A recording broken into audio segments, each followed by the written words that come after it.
What's up, you beautiful collectors? This is Optibotimus coming with another video review. And on today's episode, thanks to the folks at Hasbro, we're going to be taking a look at the new Transformers Premier Edition Voyager-class Grimlock from Transformers The Last Knight. For the package, as you can see, you got a really cool image here of Grimlock in his Dyno mode. You got the Transformers logo, as well as the Last Knight logo there in the bottom. And then you have an open window that obviously doesn't showcase the figure, but he would be there in his robot mode with his accessories. On the side of the package, you got another really cool image of Grimlock kind of running at you, and he just says that he's a legendary Dinobot. So really nothing special there. On the back of the package, you got images of both his robot as well as his Dyno mode, as well as it indicating that he transforms in 18 steps. Now, as you can tell, this version of Grimlock is just a repaint of the Voyager-class Grimlock that we got from Age of Extinction. It does have a slightly more movie-accurate deco, but there are some differences as well. And then also available, we have the Voyager-class Optimus Prime, which I've already taken a look at. But for the packaging on this guy, that's about it. Consistent with all the other Premier Edition figures, but still pretty nice nonetheless. So without further ado, let's get this guy out here and see how cool he actually is. Okay, so here we have the Voyager-class Grimlock opened up out of its packaging and obviously in his Dyno mode. As I mentioned, he comes packaged in his robot mode, but you guys all know me, I always start with the alt mode for these. Now, as I talked about, he is more accurate in terms of a paint deco than that original Hasbro one, but it's still not absolutely perfect. The Takara version of several of the Age of Extinction versions of Grimlock did a much better job. He really should have some slight green hues throughout the entire figure. If you're going for full-on accurate, that's something that you would definitely need. But what they did here with this one really does look very, very nice and is a huge step over that brown and orange one that Hasbro gave us initially. Now, unfortunately, I don't have that one anymore. I actually replaced it with the Takara version of the Leader class Grimlock, but I also no longer have that in my collection anymore. I simply just ran out of space and I was like, I'm not going to have the Dinobots in it. But we all know how that one looked, and it is obviously the exact same mold. But this really does look just much nicer, I think. You know, in some sort of angles, this little, and I'm trying to see, this might actually, like, you got some paint detail here, the rib area, and up here, that kind of looks like it has a little bit of green in it. It's very, very subtle, but it almost looks, I don't know how well that's going to come across on the camera, but maybe a little bit. Not enough that you're really going to say, hey, that's green. You got to look really close, but I do think that there should be more of that kind of wash throughout him. As you can see, he does still come with the same weapon that plugs in and makes his tail insanely long, but when you take it off, it's insanely too short, unless you do the old-fashioned Grimlock thing where you go like that, and that still kind of looks a little bit goofy. Mold-wise, this was always pretty good. I liked it. I do think that the Leader one did a little bit better of a job. There are aspects of both this that I really liked and then that Leader one. If you could combine both of them, I think that you would get the perfect Grimlock. But really nice sculpting. I love the face. I do kind of wish, again, they did a little bit more paint, like up here with the teeth. As you can see, this is just kind of like a gray, whereas the teeth here on the bottom have this nice silver wash. You can put his ears up and get the little puppy dog. That's still ridiculous, if you ask me. But it does look nice. I do like it. You do still have the chumpity chump chump chump. Me, Grimlock. I got nose splittage. My nose is split. So you do still have that kind of gimmick, which I don't think is bad. It doesn't really hurt the figure or anything. The articulation is the same as these are going to become the arms in robot mode. They're on these kind of pin hinge joints, I guess, where they're pinned in here. You can rotate them and then hinge them out.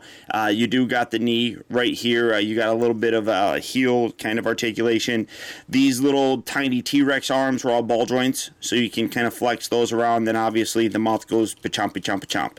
I think I stole that from Pia. But I mean, in general, it's a much better looking figure than the Age of Extinction one. Is it still all that accurate? No. But if I'm picking between two Voyager Grimlocks that are out, this is the one that I would absolutely pick. It's just much cooler looking. The silver looks really good. The gray, there is some very dark blue in there, but it matches with the rest of the figure. So I dig it. I'm pretty happy with it.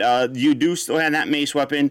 You can still detach it. I don't know why you want to, but he did have that, so that's kind of cool that they include it still. Kind of wish that there was a way to incorporate it a little bit more into the tail so that it was up a little bit higher, but whatever. But now for the transformation, again, we have seen it before. It is the exact same mold. It is the exact same transformation. I'm not going to focus on it because we have seen it several times. But if you do need any help with the transformation, my playlist for Transformer figures is available to you. So all you have to do is click on that, find the Age of Extinction Voyager Grimlock, and get any answers that you may need. But utilizing some of that good old-fashioned Optibotimus movie magic, we're going to go from Grimlock looking like this to looking like this. And while in terms of a dino mode, I think that he should have a little bit more green highlights to him.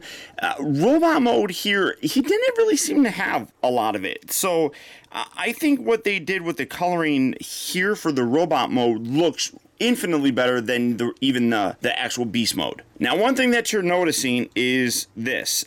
This one is a little bit loose, but as you can see, it stays up fairly well. This one, though, it's pinned in, so there's not a real way I can tighten that, but that is really, really loose. I mean, just sitting it there, it stays up, barely. I mean, if you're lucky, it kind of sits up, but it doesn't. I mean, when you put it down, it works okay, but obviously lifting him up, that's a little unfortunate. I don't think he's supposed to walk around like that. That's just my kind of memory of the character, but that's really unfortunate that that's the case on mine. I don't know necessarily if it's going to be on all of them, but obviously that should not be. Now, I do transform him a little bit different. You are supposed to have the arms rotated around and then pegged in here. But in doing that, you create the arm look that I absolutely loathe, which is the little dumbbell curl thing where the elbow bends outward and you got the fist right there facing forward.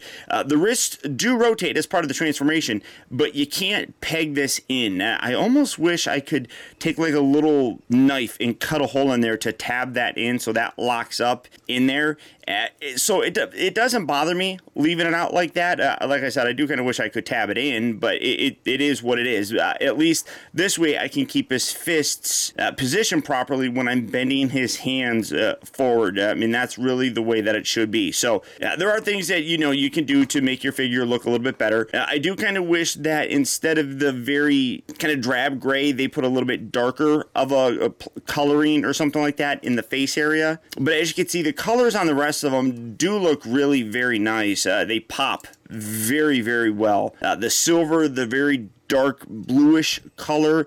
Like I said, you almost kind of can see like a greenish hue in here. I don't know if it's supposed to have it. You can even see it kind of like down here, but the overall look of the character is neat. I do like what they did with Grimlock, and I think that Hasbro did a pretty good job in both toys, both the Voyager and Leader. Like I said, there's aspects of both that I really think if you combine them into one figure, you would have the ultimate Grimlock. For his weapon, you can take this and jam that in there, and he can still hold that if he really wanted to, which that's a crazy cool look for Grimlock to have a giant mace. There's no real other place that you can, you can just take that apart. There's no real other place that you can kind of store it, so he does kind of have to hold it in his robot mode. But a really good looking figure. I really do like it. The paint really does help out a lot. For his articulation, it is on a swivel right here and then a hinge, so you can that kind of gets in the way. So you can hinge that forward and back, and then you can rotate it and then just put that right back there. As I talked about, these being the dino arms dino legs and then robot arms, they have the same articulation.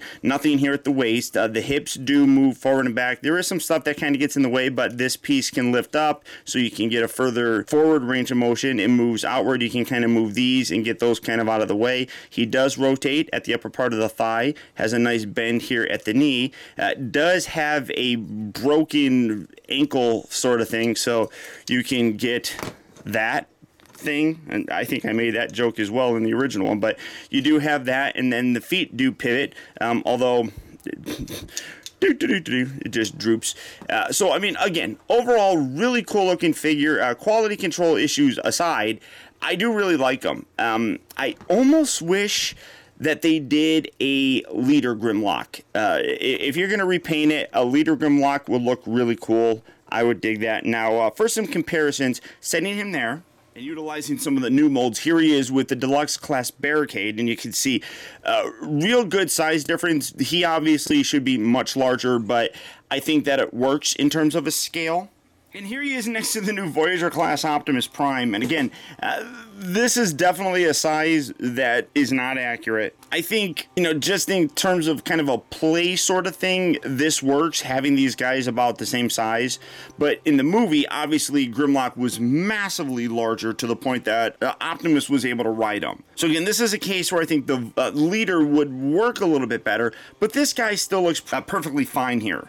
Overall, though, I think this is actually a really good repaint of a pretty decent figure. Would I like a brand new one? Obviously. But in terms of the colors on this one is leaps and bounds better than the previous version of Grimlock that Hasbro gave us. And definitely a figure that I would recommend to you guys. So if Grimlock or any of the other Wave 1 figures of the Transformers The Last Knight movie are figures that you'd like to add to your collection, they are slowly hitting various retail locations right now. So if you're looking for them, good luck and happy hunting. Or as always, there's Big Bad Toy Store. So all you have to do for that is click on the link down in the video description. You'll go to BBTS where you can check out availability on this guy, as well as the rest of the wide range of Transformers The Last Knight figures. But beyond that, guys, that's about it. So once again, I want to thank you for tuning in. This has been Optibotimus. Don't forget that if you like this video, so please hit that thumbs up button. It goes a long way towards helping me out, and I'd really appreciate it. Also, be sure to subscribe in case you haven't already subscribed. That way you get instant email notifications whenever I upload a new video, and you never miss out on a future review of mine. Or hey, if you're already subscribed, do me a real quick favor and click on that bell right below this video, and double check your settings to make sure that they're set so that you get those email notifications. And as always, until next time, be excellent to each other.